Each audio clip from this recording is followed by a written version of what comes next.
السلام علیکم پیارے بچوں، آج عبداللہ کی خوشی کا کوئی ٹھکانہ نہ تھا۔ ہوا کچھ یوں کہ اس کی خالہ جو امریکہ میں رہتی تھی وہ پورے 1 سال کے بعد پاکستان آ رہی تھی۔ سب گھر والے بہت خوش تھے، قسم قسم کے کھانے پکائے جا رہے تھے، ہر طرح سے استقبال کی تیاریاں کی جا رہی تھیں، اور تو اور پھول بچھائے جا رہے تھے اور مزے مزے کی پلاننگ بھی کی جا رہی تھی۔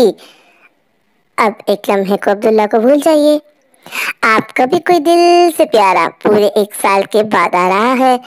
کیا آپ نے اس کی استقبال کی تیاریاں مکمل کر لی؟ سوچئے تو۔ جی ہاں، بالکل ٹھیک، آپ کو بالکل ٹھیک سمجھ آئی۔ نیکیوں کی بہار، برکتوں کا مہینہ آ رہا ہے۔ جب ہمارا کوئی اپنا ایک عرصے کے بعد آتا ہے تو ہم کتنی خوشیاں مناتے ہیں۔ تو پیارے بچوں، 70 ماؤں سے بڑھ کے پیار کرنے والے اللہ تعالیٰ نے ایک بار پھر پیارا اور نیک کھڑیوں سے بھرپور رمضان کا مہینہ بھیجا ہے۔ اس بابرکت مہینے میں نیک اعمال کا اجر 70 گنا تک بڑھا دیا جاتا ہے، اور روزے کا اجر تو خصوصی ہے اور وہ اللہ تعالیٰ نے اپنے ذمہ لیا ہے۔ اللہ تعالیٰ نے فرمایا کہ روزہ اللہ تعالیٰ کے لیے ہی ہے اور اللہ تعالیٰ ہی اس کا اجر دیں گے، اور تو اور آپ نے اللہ کے نبی نے فرمایا کہ روزہ ڈھال ہے۔ پیارے بچوں، جس طرح آنے والے مہمان کا استقبال کرنا پرانی روایت ہے، اس سے مہمان کی عزت افزائی ہوتی ہے، میزبان بھی خوش ہوتا ہے، مہمان بھی خوش ہوتا ہے اور اللہ تعالیٰ بھی خوش ہوتا ہے۔ تو اسی طرح جب رمضان المبارک کا مہینہ شروع ہوتا ہے تو اللہ تعالیٰ اس رمضان میں اس مہینے کا خود استقبال کرتے ہیں۔ استقبال بھی اتنا عظیم اور زبردست کہ رمضان کی آمد کے ساتھ ہی جنت کے دروازے کھول دیے جاتے ہیں اور جہنم کے دروازے بند کر دیے جاتے ہیں۔ بچوں، اس مہینے کی عظمت دیکھیے، آپ کے اور ہمارے دشمن جانا یعنی شیطان کو قید کر دیا جاتا ہے تاکہ وہ ہمیں برائی کی طرف راغب نہ کر سکے، اور شیطان کو فرشتے آ کر زنجیروں میں جکڑ کر لے جاتے ہیں اور تو اور اس کو جیل میں بند کر دیتے ہیں۔ تو کیسا لگی آپ کو یہ بات؟ اچھا، تو جب کوئی مہمان آتا ہے تو آپ بھی کوئی لسٹ وغیرہ بناتے ہیں، کوئی جو ہے پلاننگ وغیرہ کرتے ہیں؟ تو جی ہاں، ہم اور آپ مل کر ایک پلاننگ کریں گے۔ سب سے پہلے تو آپ جو ہے نا، سب سے پہلے جو آپ نے کرنا ہے نا وہ یہ کرنا ہے کہ گھر کے کسی بھی جو ہے نا سامنے جو وائٹ بورڈ وغیرہ ہوتا ہے، کوئی سافٹ بورڈ ہوتا ہے یا چارٹ پیپر، جو بھی آپ کے پاس اویلیبل ہے، اس پر آپ نے رمضان المبارک کے 3 اشروں کی دعائیں لگا دینی ہے۔ ٹھیک ہے، وہ ایسی جگہ پہ لگانی ہے جہاں پر سب پڑھتے رہیں، آپ کو بھی ثواب ہوگا اور جو ہے نا پڑھنے والے کو بھی ثواب ہوگا۔ دوسری بات، رمضان میں پڑھنے والی دعاؤں کو بھی یاد کرنا ہے اور سب گھر والوں کو بھی بتانا ہے کہ بھئی دعا یاد کر لیں۔ پھر نیکیوں کا خزانہ بھرنے والے کاموں کی فہرست بنائیں، اور ساتھ ہی ایسے کاموں کی فہرست بنائیں جو ہمارے روزوں کو خراب کرنے والے ہیں، یعنی ان سے بچا جا سکے۔ اس چارٹ کے لیے آپ مخصوص جگہ بنا لیں اور اس کو رمضان کارنر کا نام دے کے مخصوص کر لیں، اور روزانہ افطاری سے کچھ دیر پہلے اس کارنر میں بیٹھ کے ذکر اور اذکار کو اپنا معمول بنا لیں۔ بچوں، یہ نیکیوں کا مہینہ ہے، اس میں زیادہ سے زیادہ ہم نے نیکیاں اکٹھی کرنی ہیں، اور ہاں، اللہ کی راہ میں روز کا روز دینا بھولنا نہیں ہے، اپنی پاکٹ منی سے دینا ہے۔ ٹھیک ہے، تو ہمارا اور آپ کا ساتھ رہے گا انشاءاللہ، اور جو بچہ اچھے روزے رکھے گا اور اچھے کام کرے گا تو اس کو اللہ تعالیٰ اپنا محبوب بنا لے گا، کیونکہ اللہ کو وہ بندے بہت پسند ہیں جو رمضان میں اللہ کے لیے صرف کھڑے ہوتے ہیں، اللہ کے لیے روزہ رکھتے ہیں اور ہر طرح کی برائیوں سے بچتے ہیں۔ اللہ تعالیٰ مجھے اور آپ کو زیادہ سے زیادہ نیکیاں کمانے والا بنائے، آمین ثم آمین۔ پہلے عشرے کی دعا۔ یا حی یا قیوم برحمتک استغیث۔ اے زندہ اور قائم رب، میں تیری رحمت کے حصول کی فریاد کرتا ہوں۔ استفتح۔ اللہم باعد بینی وبین خطایای کما باعدت بین المشرق والمغرب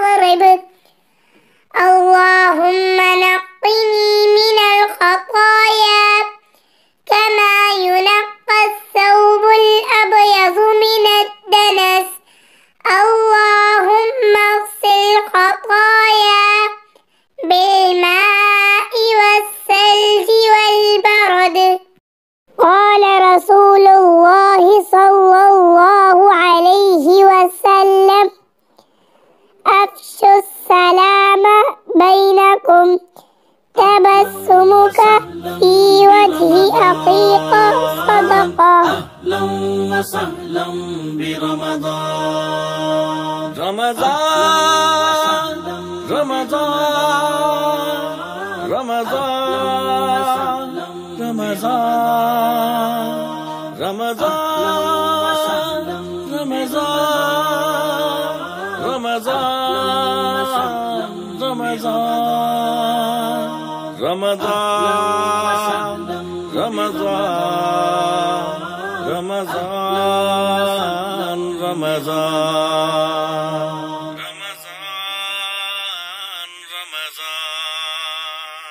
رمضان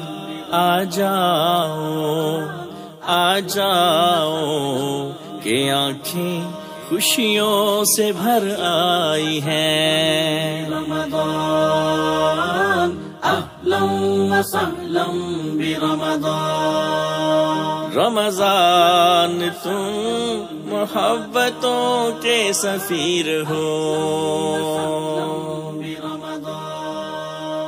رمضان تم رحمتوں کی سبیل ہو. رمضان تم محبتوں کے سفیر ہو. رمضان تم رحمتوں کی سبیل ہو. رمضان تم ملو گے جہاں ہے نیکی وہاں. رمضان تم جہاں محبتیں ہیں وہاں. رمضان تم جہاں دوستی ہے وہاں. رمضان تم جہاں محبتوں کے بلاوے وہاں. اہلا وسہلا برمضان.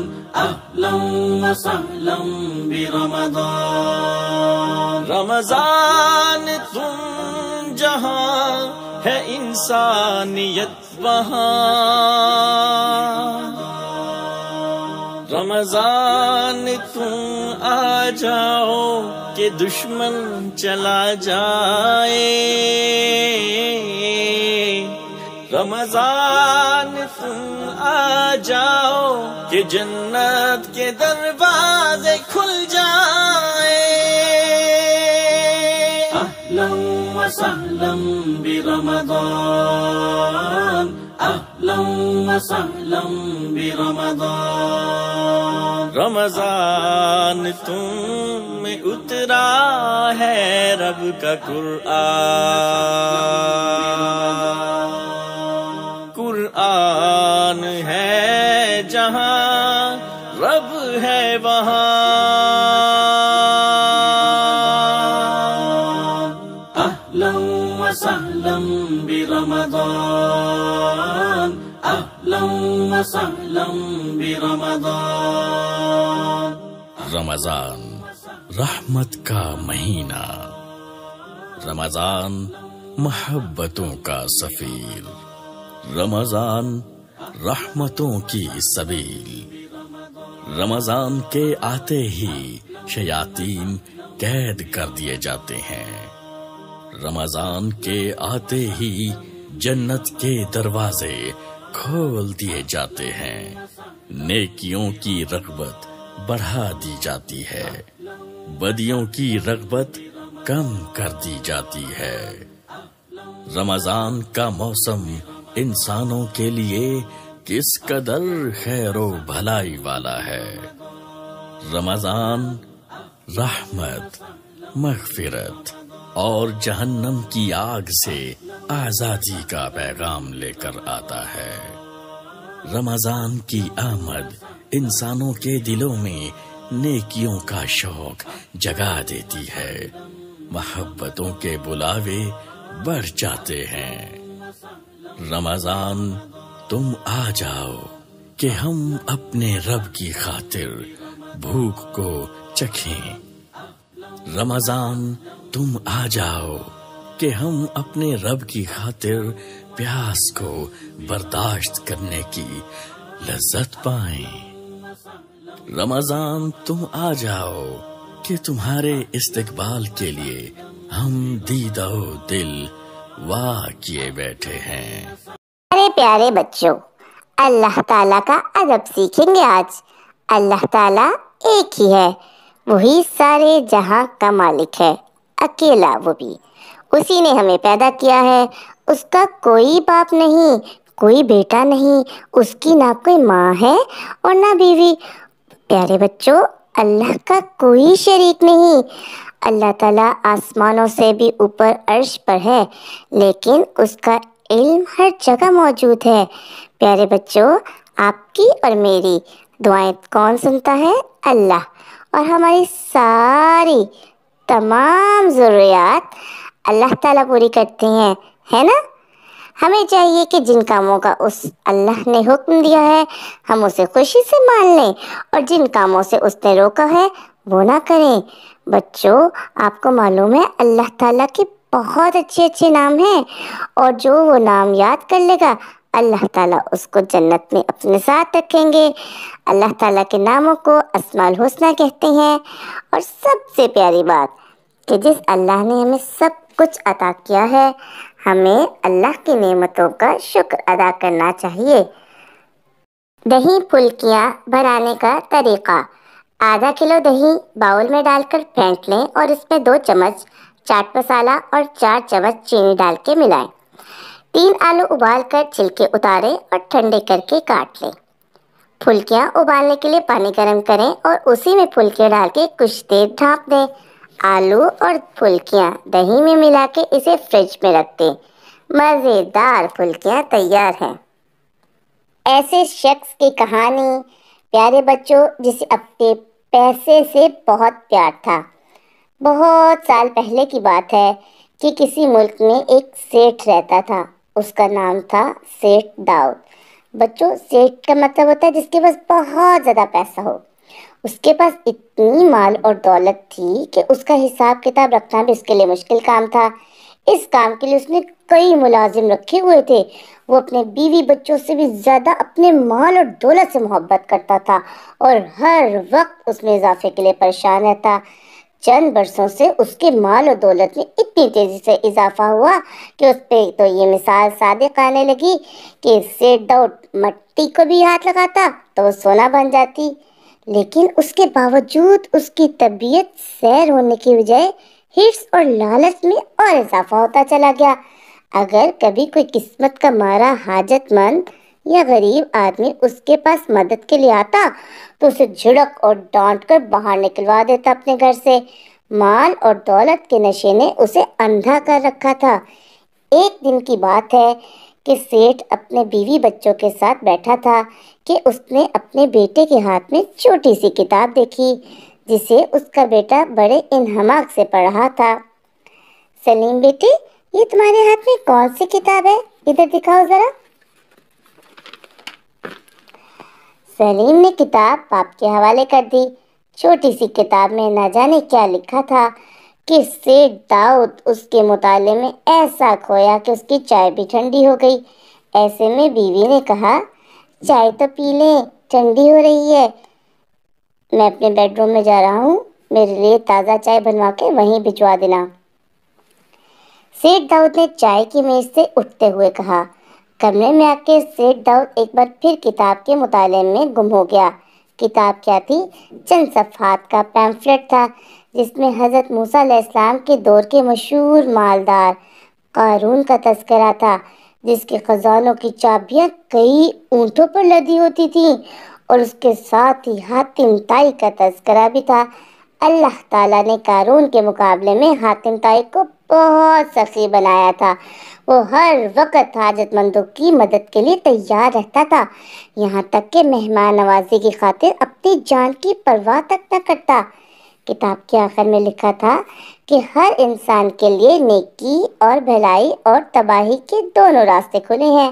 اب یہ انسان پر منحصر ہے کہ وہ کس راستے کو انتخاب کرتا ہے یا وہ کس راستے کو منتخب کرتا ہے۔ بچوں، سیٹھ داؤد کی زندگی میں یہ پہلا موقع تھا کہ ایک چھوٹے سے پیمفلٹ نے اسے جھنجھوڑ کے رکھ دیا اور وہ بہت کچھ سوچنے پہ مجبور ہو گیا۔ دولت پر سانپ بن کر بیٹھنے اور اسے اللہ کی راہ میں خرچ کرنے کا اجر اور ثواب، دونوں ہی باتیں روز روشن کی طرح اس کے سامنے آیا تھی۔ سیٹھ کے لیے فیصلے کی گھڑی تھی، ہمیشہ کی سرخروئی یا ابدی ذلت، اسے دونوں میں سے کسی ایک کا انتخاب کرنا تھا۔ اس نے کتاب کے آخری صفحات کھول کے ایک بار پھر پڑھنا شروع کیا تو اس کی نظر قرآن مجید کی سورہ فاطر کی اس آیت پر ٹک گئی جہاں لکھا تھا، جو کچھ ہم نے رزق دیا ہے اس میں سے کھلے چھپے خرچ کرتے ہیں، یقیناً وہ ایک ایسی تجارت کے متوقع ہیں جس میں ہرگز خسارہ نہ ہوگا۔ بچوں، یہ پڑھتے ہی سیٹھ داؤد کے لیے فیصلہ کرنا مشکل نہ رہا۔ اس نے بظاہر ناممکن لیکن حقیقت میں بہت آسان فیصلہ کر لیا، اور وہ فیصلہ اللہ کی راہ میں اپنے مال اور دولت کو خرچ کر کے ہمیشہ کی سرخروئی حاصل کرنے کا تھا۔